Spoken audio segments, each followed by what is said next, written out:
Alright, so I'm gonna do a video about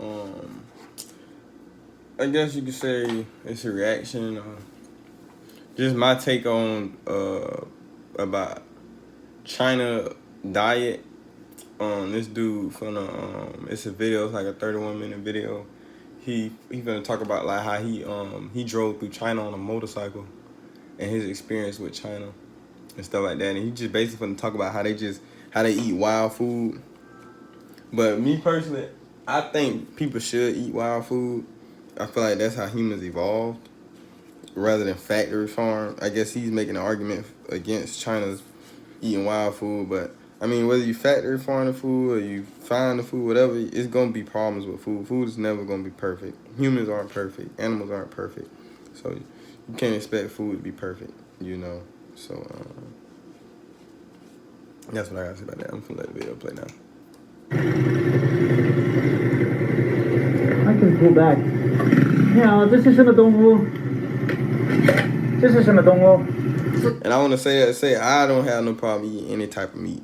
I eat an ostrich, a pigeon, or whatever. I eat all that shit. As long as that shit get cooked correctly and ain't no worms in it. You know what I'm saying? That bit done been, and it's done been brought to the proper temperature where all the germs done been killed. I eat that shit. Cause that's where a lot of problems come to. Is when people be eating, they be eating all these different animals and they don't cook them properly. You know what I'm saying? So I think that play a role in it too. Yes, sir. Yes, sir. 哦，对，没看过。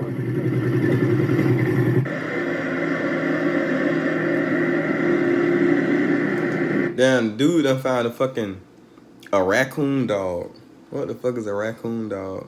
Like, I ain't never seen one that really like a raccoon and a dog had a baby, bro. Or like a raccoon and maybe like a raccoon and a chihuahua had a baby. That's what it looked like. It looked like a raccoon and a chihuahua had a baby. I would show you, but I don't know. I might not even get do the whole video come out. My battery, my shit on like 16%. So I might break it up. That thing? Looks like a raccoon. Are they really gonna eat the raccoon? You know, if anything out here ain't very good, man.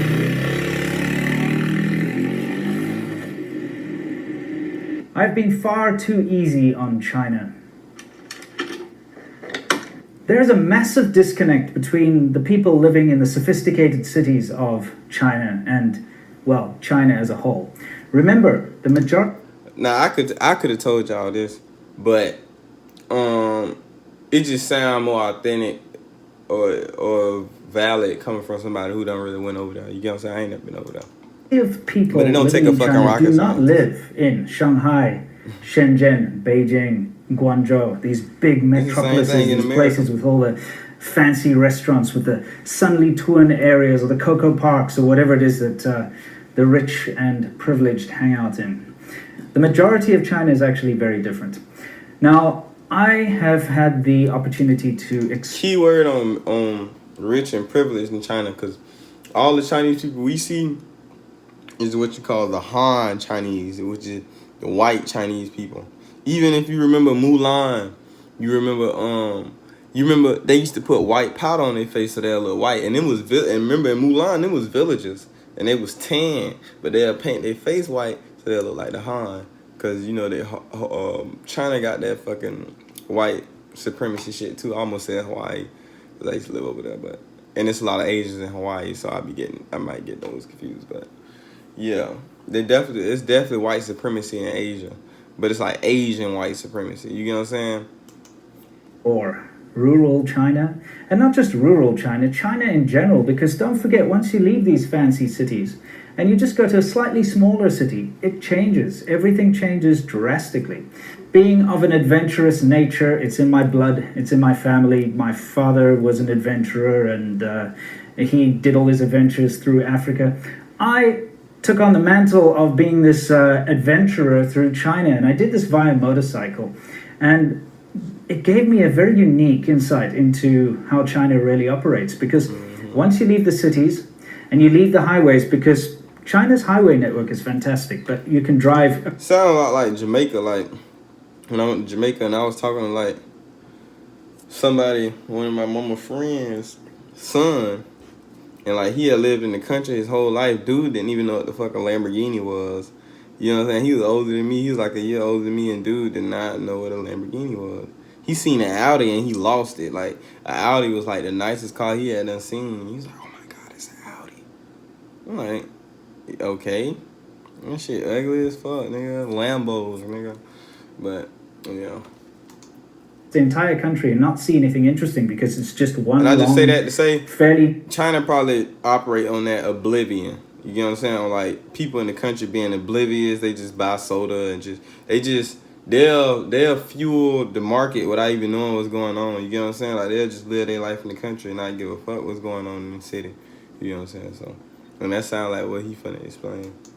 really built highway that just cuts through everything.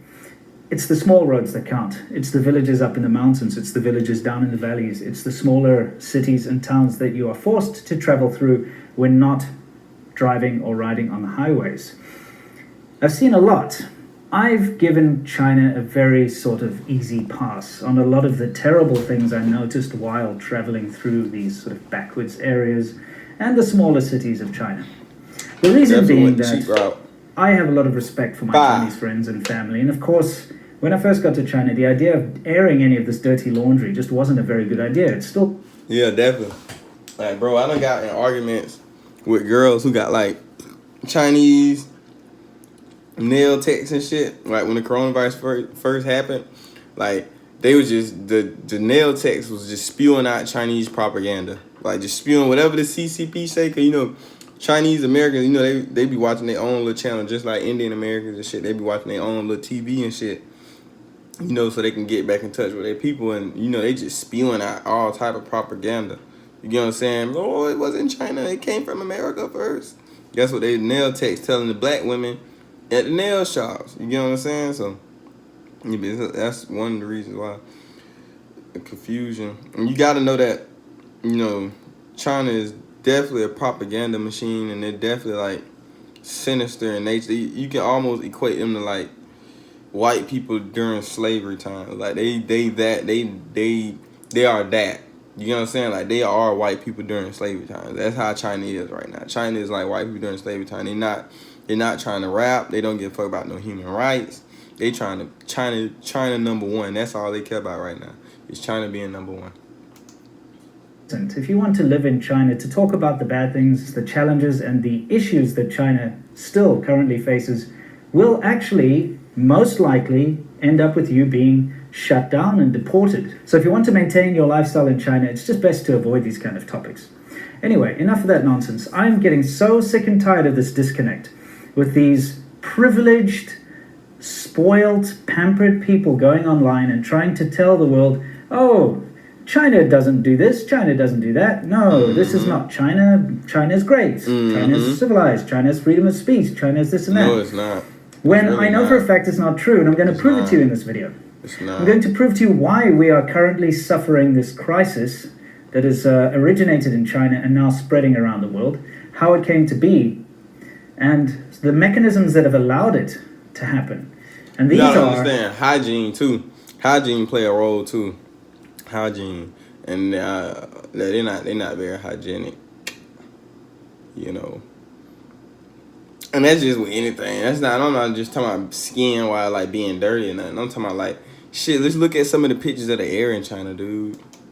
Of course. And the water in the river. The idea of eating strange animals that come out of the wild. The idea of eating anything and everything that walks. Okay. And the lack. Okay, I'm gonna stop it right there. I agree with that. I agree with eating animals, okay? I agree with that. I just do. I agree with that. You get what I'm saying?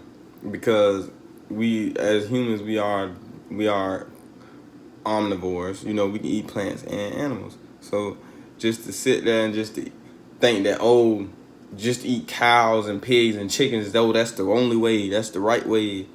I feel like that's very biased to him to just try to make that argument. You get what I'm saying? That they problems come from them not eating cows, chickens, and pigs, or a more stable animal diet. I don't think it came from that. I think it's a hygiene thing. I think if they was more hygienic about what type of meats they eat, like not even what type of meats, but how they prepare the meats and how the meats are being sold, they was more hygienic about it. I feel like we'll have a lot of different outcomes, and they make sure like proper meat safety. Like they know, okay, if you gonna eat a bat, that bitch need to be heated up to this temperature. If you gonna eat a motherfucking raccoon dog, whatever fuck dude just had, that bitch need to be heated up to 220 or just how we got protocols for steak. We know that you can cook a steak different than you can cook a chicken. You get what I'm saying? And you gotta cook. I live in Florida, so you gotta cook a gator way different than you cook other meat because gators be having worms. You get what I'm saying? So and I watched Naked and Afraid, and Naked and Afraid teach about shit when you can eat anything, bro. That's one thing you'll learn from watching Naked and Afraid. But you gotta make sure that shit prepared correctly because after the show be done, I remember they'll show like what, like if they had to go to the doctor for shit they ate in the jungle, because they'll show that on there too. And some people do have to go. Not all people, like some people done ate some shit. I'm like, ooh, they finna have to go to the doctor after the show with, and they be straight. And then some people you would think they were straight and they have to go to the doctor. So it also depends on your genetics. Cause one dude, his body was just breaking down, and he was so tough. That was the crazy thing. He was like an ex-military dude, and his body was just like freaking out just from being out there. His body was just freaking out. You know what I'm saying? So it'll be a lot of different shit, bro, play a part. You know, people try to oversimplify things far too often. You know what I'm saying? Hygiene that you find in Greater China. So I decided rather than just talking and going on about it, I'd show you, and I'd show proof of stuff that I filmed myself throughout some of my journeys in China. We're going to start out with that clip that I showed you earlier. This was in some part of rural Guizhou that we were riding through. It's not the first time I've seen poachers. In fact, I've seen poachers in Guangdong, where I lived very often when I used to ride out into the hills. And I've seen them pretty much all over the country. And it's quite common to see people pulling animals and birds and whatever else that they've snared in the bush, you know, and then taking them away to be sold at a local market. They either skin them and use the hair and eat the meats, or sell the meat separate. But China has a massive appetite for random animals, and that's because of the TCM belief that if you eat specific parts of specific animals, it somehow benefits you in... I don't agree with him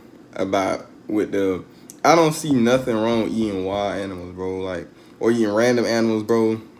His ass probably ain't never been hungry, so he done had to eat a wild animal. Or maybe he had, because he say he's an adventurer, so I don't see why he would make that argument, bro. Like, that just seemed like an American bias, you know what I mean? Like, it's just saying that, oh, you could just eat 4 types of meat and live forever, or live your whole life. What if them animals die? What if flood coming in? Like, you know, shit changed. Like, we live in an ever-evolving world and shit, bro. You can't just sit there and think that. No, you can't just think that it's them eating different. They've been eating like that for years, for hundreds of years, and they got the biggest fucking population. Yeah, they got the biggest population. Them in India, they got the biggest population in the world. So I don't think that them eating wild animals is a problem. Actually, I don't think that's a problem. Cause that shit helped their population boom. Because now it's no limits. They're not being restrained by corporations or how much food can be produced. You get what I'm saying? That's another thing I don't like about that. His argument is basically when you stop hunting for your own food and shit like that, and you let corporations choose what to eat, you letting them control the whole. You letting them control the whole population. Basically, they control what people are eating. They gonna control how long you live. They gonna control what diseases you get. You know what I'm saying? Just by controlling your food, bro. You are what you eat. I don't see why he would say that, bro. I mean, I get it. I get that you think it's superstitious and all this, bro, but that's your opinion. You get what I'm saying?